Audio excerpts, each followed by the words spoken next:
Les élections présidentielles auront lieu en octobre prochain en Argentine.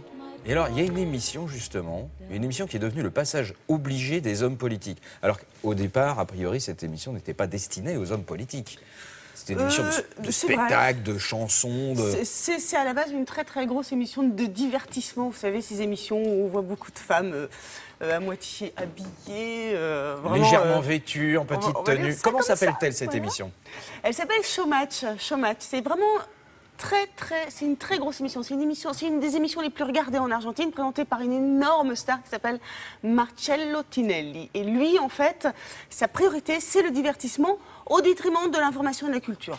Ça l'intéresse absolument pas. Et donc, dans son émission, il a effectivement une séquence où il invite des hommes politiques. Et ces hommes politiques sont confrontés, on va dire, à des imitateurs qui leur ressemblent, qui sont vraiment leurs sosies, et on leur pose des questions. Mais attention, ces questions-là n'ont rien à voir avec la politique. Surtout pas de politique. On ne parle pas de politique dans cette émission. On ne va parler que de sa vie privée et de sa vie intime. Et ça, c'est croustillant. Les Argentins en raffolent. Et donc, Showmatch est devenu aujourd'hui, effectivement, comme vous le disiez, un passage obligé, un passage même qui va augmenter leur cote de popularité. Regardez.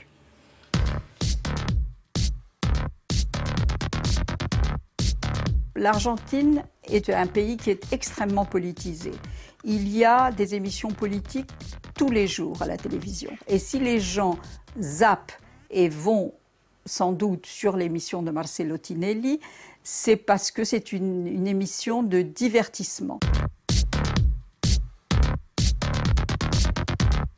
Señoras, señores, vamos a presentarlo a él y a su mujer, candidato a presidente de la Nación por el PRO. Fuerte el aplauso para presentar al señor Mauricio Macri. Les hommes politiques y vont pas pour parler de politique.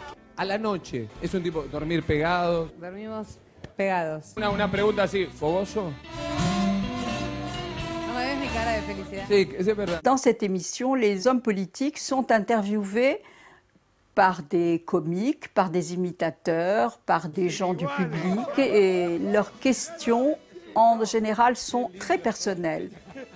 Je crois que les Argentins ont envie de sortir de cette crise économique qui est terrible, et ils ont envie de penser que l'homme politique qui est en face d'eux va faire quelque chose pour eux. Donc, quand on voit quelqu'un à la télévision qui est sympathique, qui a l'air d'avoir une vie de famille, on est un peu plus rassuré. Mais ça ne veut pas dire que c'est le gars qui va relever le pays. Mais on a envie de faire confiance. Je pense que c'est pour ça que les hommes politiques vont chez Tinelli, parce qu'ils veulent se montrer sur leur jour le plus agréable. Mais ça ne veut pas dire que ce ne sont pas des corrompus. Je pense que le grand problème de l'Argentine, c'est la corruption. En la intimidad, ¿cómo te dice? Me dice mami, yo le digo papi.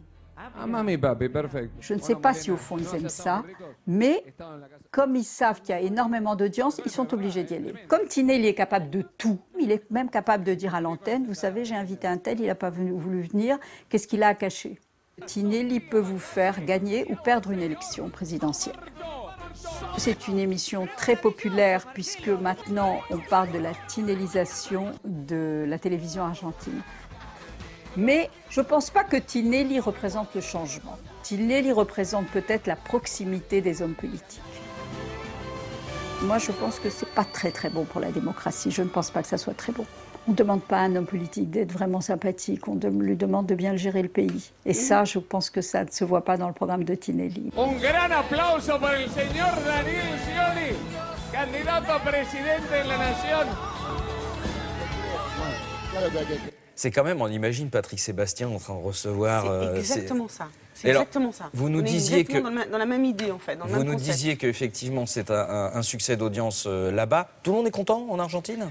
Non, non, non, non, non, les avis sont assez mitigés. Vous avez quand même une partie de la population qui est totalement contre, entre autres les intellectuels, qui se demandent mais qu'est-ce qui se passe finalement, jusqu'où on va pour s'intéresser comme ça à des hommes, à la vie privée des hommes politiques. Quel intérêt finalement?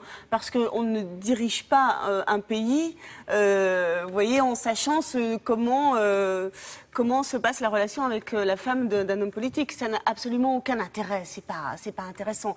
Si on compare à la France, vous voyez, dès qu'on parle un peu du président ou de ministres et qu'on parle de leur vie privée, c'est vrai que nous aussi, on a envie de savoir, mais ça s'arrête là finalement. Ouais. Ça c'est assez latin, ça ressemble à ce qui a pu se passer aussi en Italie à une certaine époque, à la télévision. Exactement, voilà. D'ailleurs quand vous regardez l'émission, elle ressemble beaucoup aux émissions de la RAI, vous savez, où voilà, il y a beaucoup de nanas, il y a paillettes, etc. C'est très paillettes, exactement. Dites-moi, notre partenaire sur cette opération, Courrier International, c'est important de le citer, et donc nous avons vu une personne qui a écrit un ouvrage sur les Argentins à Paris. Oui, alors, justement, l'intervenant que vous avez eu donc, dans le reportage, c'est Daniel Raymond. Et Daniel Raymond, elle a écrit un bouquin vraiment très, très intéressant. Qu'est-ce que c'est Talentos. Et oui, alors, bon, je vais le dire avec l'accent Talentos Argentinos en Paris. Oh là là, muy bien. Muy bien. Hablas Donc, les talents espagnol muy bien. argentins.